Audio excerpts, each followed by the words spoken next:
ओम नमः शिवाय। श्री शिव महापुराण शतरुद्र संहिता अध्याय 254।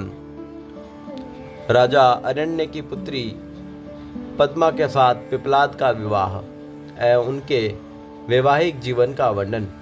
नंदीश्वर बोले, इसके बाद धर्म की स्थापना की इच्छा से लोक में रहकर उन महेश्वर ने महालीला की। हे सन्मुने, आप उसे सुने।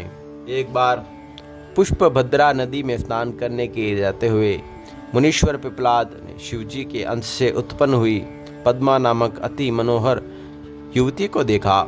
लोक तत्व में प्रवीण और समस्त भुवनों में संचरण करने वाले वे उसे प्राप्त करने की इच्छा से उनके पिता राजा अरण्य के पास गए। उन्हें देखकर भयभीत हुए राजा ने प्रणाम करके मधुपर्क आदि प्रदान कर भक्तिपूर्वक उनकी पूजा की। उन मुनि ने स्नेहपूर्वक मधुपर्क आदि सब कुछ ग्रहण करके उस कन्या की याचना की। यह सुनकर राजा मौन हो गए और कुछ न बोल सके। मुनि ने राजा से कहा कि मुझे भक्तिपूर्वक अपनी कन्या प्रदान कीजिए, अन्यथा आप सहित सब कुछ भस्म कर दूंगा। हे महामुने, उस समय समस्त राजपुरुष दधीची पुत्र पिपलाद के तेज से आच्छन्न हो गए।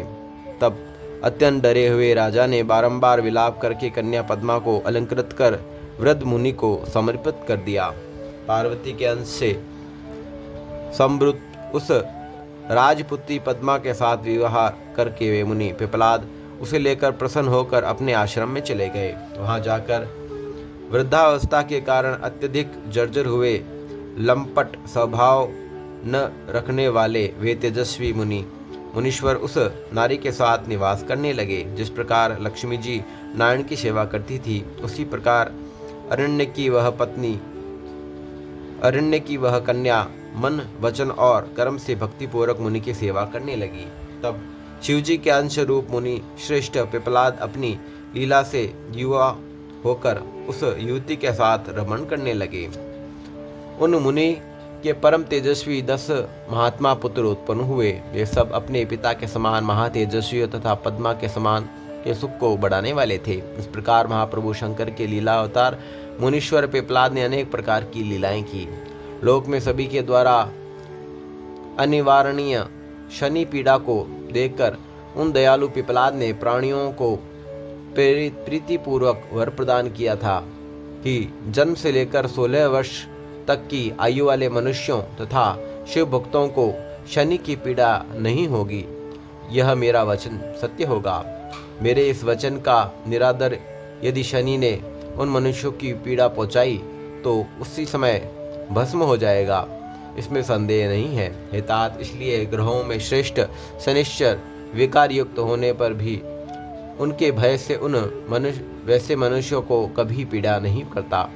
हे सन्मुने, इस प्रकार लीलापूर्वक मनुष्य रूप धारण करने वाले पिपलाद का उत्तम चरित्र मैंने आपसे कहा, जो सभी प्रकार की कामनाओं को प्रदान करने वाला तथा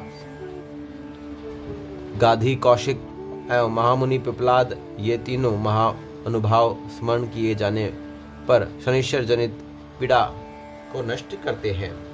भूलोक में जो मनुष्य पद्मा के चरित्र से युक्त पिपलाद के चरित्र को भक्तिपूर्वक पढ़ता या सुनता है, जो शनि की पीड़ा के नाश के लिए इस उत्तम चरित्र को पढ़ता या सुनता है, उसकी सभी कामनाएं पूर्ण हो जाती है। महाज्ञानी महाशिव भक्त एवं सज्जनों के लिए प्रिय वे मुनिवर दधीची धन्य है, जिनके पुत्र आत्मवेता पिपलाद के रूप में साक्षात शिवजी अवतरित हुए। हे तात, यह क्या निष्पाप स्वर्ग को देने वाला, क्रूर ग्रहों के दोष को नष्ट करने वाला, संपूर्ण कामनाओं को पूर्ण करने वाला तथा शिव भक्ति को बढ़ाने वाला है।